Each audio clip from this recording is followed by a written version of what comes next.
chamber's assessment was unreasonable.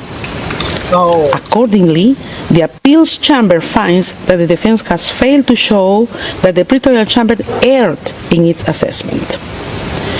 For these reasons, the third ground of appeal is rejected. Siguro ho yung mga DDS nakatutok kanina.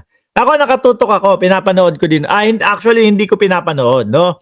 Mababaw yung tulog ko kanina kasi nga inaabangan ko yung magiging resulta.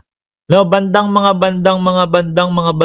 alas 6:30 yata or mga bandang 6:15, something like that. Doon ko narinig na ayun nga, rejected. 'Di ba, Bonget? Oh, no problem, Chay. Rejected ho, mga kababayan. Yung apila nila o yung interim release na hinihingi po nila para kay dating Pangulong Duterte. Sabi ni Christy Jam, no, watching from California. Good morning, Mark Ramos. Kaya pala no? Kaya pala gising kayo Parehas tayo ng mga oras Parehas tayo nandito sa kabilang panig ng mundo Umaga din sa inyo. Anyway ho, mga bossing, alisin ko na ito. Ngayon, pumunta tayo doon sa doon po sa mga DDS na nandoon po sa labas, mga kababayan, nung dahig. Alisin ko na yan O game, dito tayo. Naku, play pa ba natin to? Naawa ako dito sa mga DDS, umiiyak ko Yun yung pinakamasakit na marinig mong rejected. Oho. No? Pero hindi ho lahat. Yung mga DDS lang masakit. 'Di ba? Pero po doon sa mga pamilya nung di umanong nabiktima, masaya ho sila. No, dito muna tayo doon sa mga supporter ng dating Pangulong Duterte na nandoon po sa labas ng dahig, mga kababayan. Pakinggan ho natin, mga boss. What is in this country? Ano daw? What happened in this country? Sabi. Diyos ko po, bigyan nyo ng tubig si Lola. No. Umiiyak, dala pa ang karton. Oo nga, bigyan natin ng tubig si Lola. Oy! Baka mamaya kung ano na mangyari kay Lola. What is in this country? Our president is old. Nothing. Mga kababayan, hindi po kasi pwede yung ganun Yung sinasabi nila, na yung nila, dahilan nila, yung presidente namin matanda na. Di ako pala, pwede ako. Sige, gagawin ko ngayong kabataan ko. Gumawa ako ng mga krimen. No, tapos magtago na lang ako hanggang sa umabot ako sa panahon na ako'y 80 na. No, lulugo-lugo na. O mahina na ang aking katawan. Saka ako, tapos sabihin ko, matanda na ako.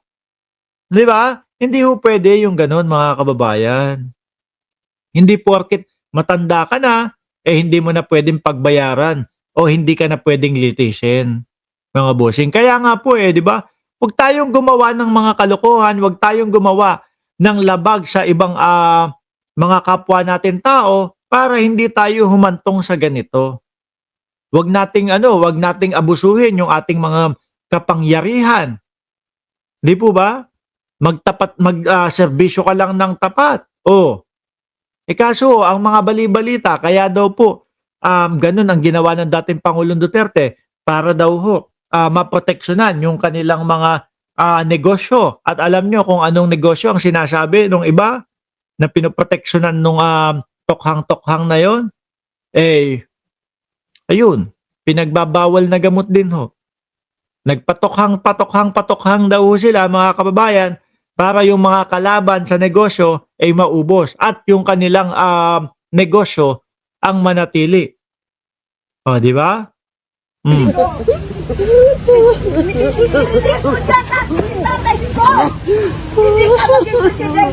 May sumisigaw pa sa likod. May nagagalit sa likod. Mga kababayan, yung si Ale, samahan mo sa loob, sabi ni Banji-san. Oo nga naman. Tuloy. Matter what is the defense Malungkot pala. Isipin nyo, mga napatay noong EJK panahon ni Digong. Kawawa mga bata, walang malay. Ako mga kababayan, lalo na ako, may anak akong 4 na taong gulang.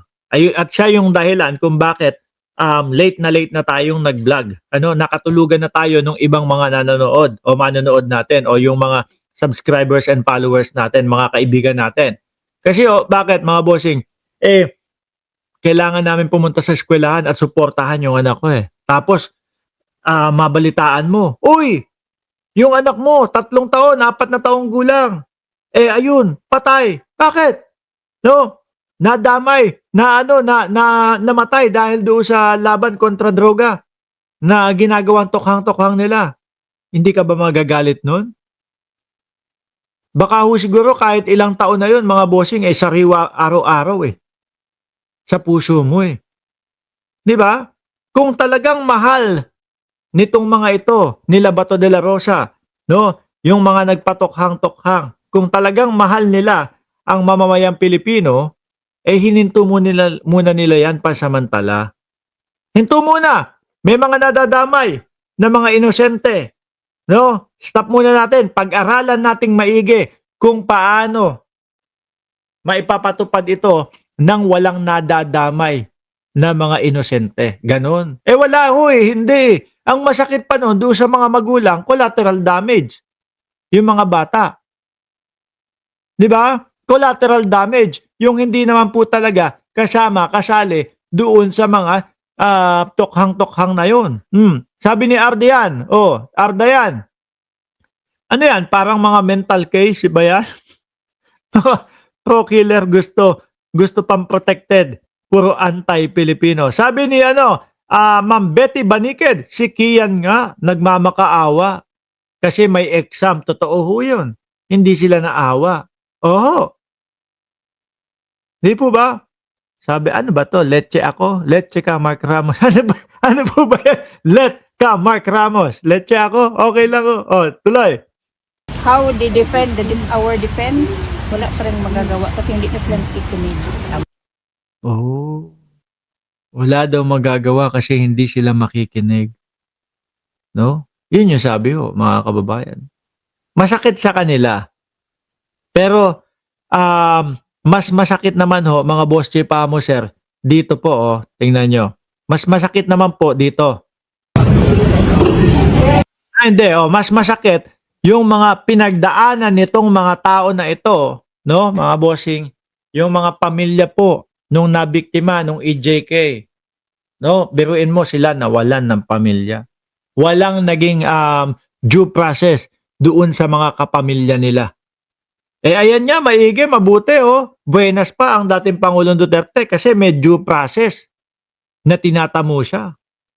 Pwede kapag ka naipagtanggol niya o ni Kaufman